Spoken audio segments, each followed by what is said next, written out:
लोग बोलते हैं कि कोयला खदान में केवल कोयला ही उपजता है और जो भी कोयला खदानों में काम करता है वह केवल वर्कर ही होता है। लेकिन इस कहे हुए को झुठलाने वाले एक सीसीएल कर्मी ही हैं, डंपर ऑपरेटर के रूप में काम कर रहे हैं, लक्ष्य कुमार नारंग। वो कोयला खदानों में काम करने के साथ साथ मनोरंजन की दुनिया में भी एक अपना अलग पहचान बना लिया है इन्होंने। नमस्कार, SNS24 न्यूज में नारंग जी आपका स्वागत है। हम लोग बात करेंगे नारंग जी से।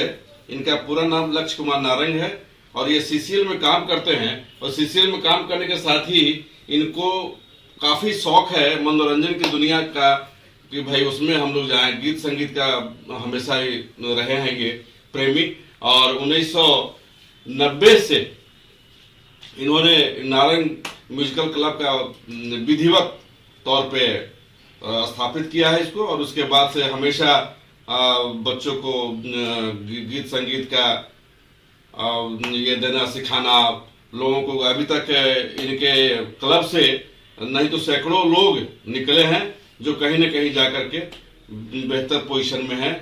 टी सीरीज से भी नारंग जी को आया था आमंत्रण कि आप आए यहाँ और हमारे लिए काम करें। तो हम चाहेंगे कि लक्ष्य जी आप कुछ बताएं अपने संबंध में और ये बताएं कि कैसे कैसे आपको शौक जगा।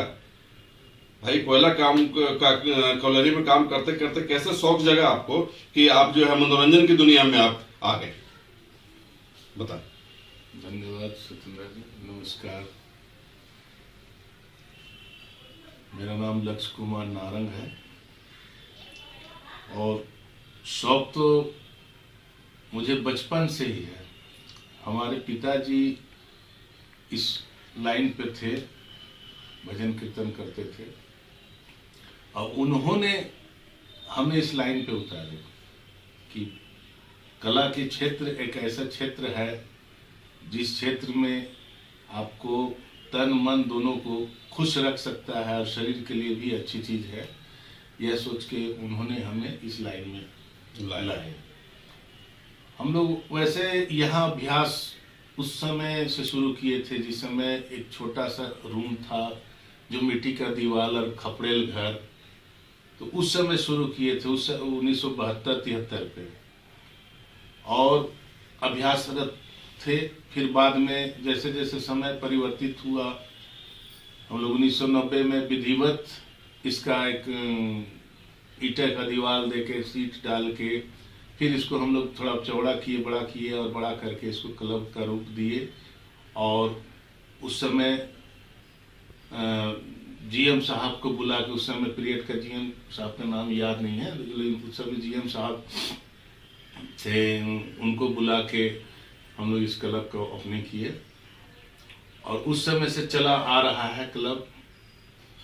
28 सितंबर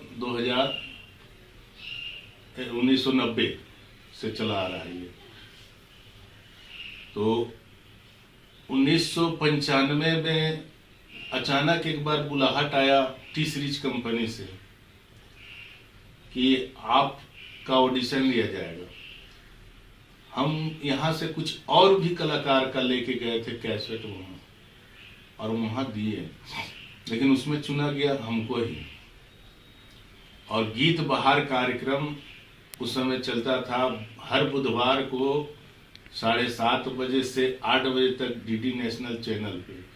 उसमें दिखाया गया, एक गाना सेलेक्ट किया गया मेरा जिसमें पत्थर से दिल लगाकर इस तरह चोट खाए, कभी हंस के रो दिए हम, कभी रो के मुस्कुराए। ये गजल हमारे गजल लेखक गाफिल मनशा साहब थे, उनके द्वारा ये गजल लिखे। एक चीज आप बताएं कि जो गाते हैं गाना तो क्या मतलब पूर्व में जो रहे हैं कलाकार जैसे किशोरदा रहे हैं, लता मंगेशकर रही हैं और कई लोग रहे हैं, तो उनकी आवाज में गाते हैं फिर आपकी अपनी आवाज? मैं अपनी आवाज पे गाता हूँ, प्रयास करता हूँ मिलाने का कि उनकी आवाज की अगर गाना गा रहा हूँ तो मिल जाए, प्रयास करता हूँ। लेकिन वो नकल तो नकल ही होता है, इसलिए अपनी आवाज को ही मैं बेहतर समझता हूँ।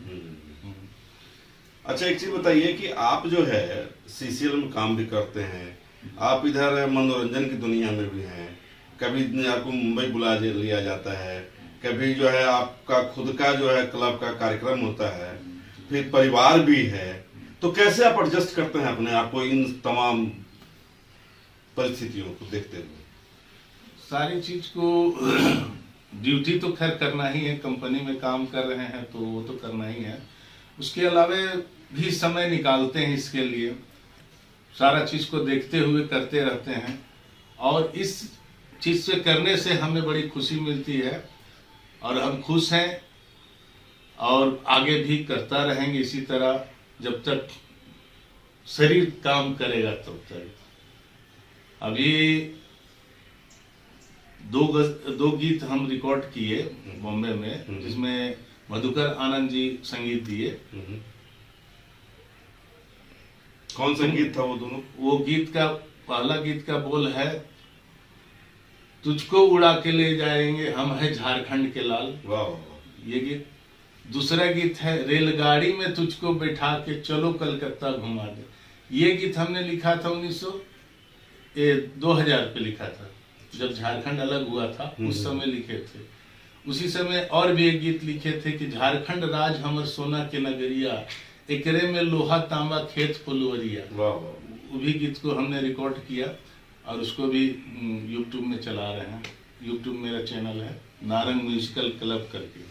अभी तक कितना एल्बम आपने रिलीज किया? अभी 22 एल्बम हम उसमें डाल चुके हैं, और कल भी शूटिंग किए हैं और भी शूटिंग करेंगे। अभी बहुत सारे गाना मेरे पास पड़ा हुआ है रिकॉर्डिंग कर करके, जिसमें 28 गाना कलकत्ता में 1991 में किए थे, उसका Shri Ram and water company Korba, उसमें सभी छत्तीसगढ़ी गाना है। तो वो एक एक करके आपको यूट्यूब में चला रहे हैं अपना चैनल से। उसमें वीडियो नहीं बना रहे हैं, वीडियो वाला जो भी बना रहे हैं वो हम अपना रिलीज कर रहे हैं, अपना चैनल बना रहे हैं। गीत जो गाते हैं या फिर गीत की रचना करते हैं, तो एक तो हिंदी करते हैं, हिंदी, दूसरा तेलुगु और छत्तीसगढ़ी हिंदी, यही। और गजल तो फिर गजल जो भी कोई लिख के दिए जो अच्छे राइटर हैं उनका गजल। छत्तीसगढ़ी का एक आध वो कोई जो पॉपुलर गाना हो?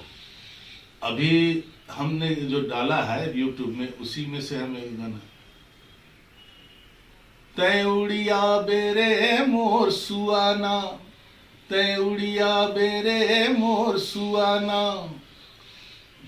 तरिया के पार माँ अमरैया छाँव माँ, बेरमो के गाँव माँ तै उड़िया बे, अमरैया छाँव माँ तरिया के पार माँ, बेरमो के गाँव माँ तै उड़िया बे। ये क्या बात। सारी चीज हम बेरमो पे ही आधारित करते ही हैं। झारखंड के लाल उसमें भी हमने गाया, बम्बई नगरिया की गोरी, तुझको उड़ा के ले आएंगे हम है झारखंड के लाल, हम है बेरमो के लाल, उसमें भी दर्शाया है। मतलब बेरमो को बेस लेकर? हाँ, बेरमो इसलिए कि ये मेरा जन्मभूमि है, यहीं हमने पैदा हुए और यहीं पढ़े लिखे और यहीं नौकरी भी कर रहे हैं, इसलिए यहाँ का रिटायरमेंट भी यहीं से और रिटायर भी यहीं से होना है। निश्चित तौर पर, निश्चित तौर। चलिए, अच्छा हुआ आपसे मिलकर, हमें बहुत खुशी हुई, और हम भगवान से प्रार्थना करेंगे कि आप और लोकप्रिय हों, जिससे कि कम से कम बेरमो का नाम रोशन हो। धन्यवाद।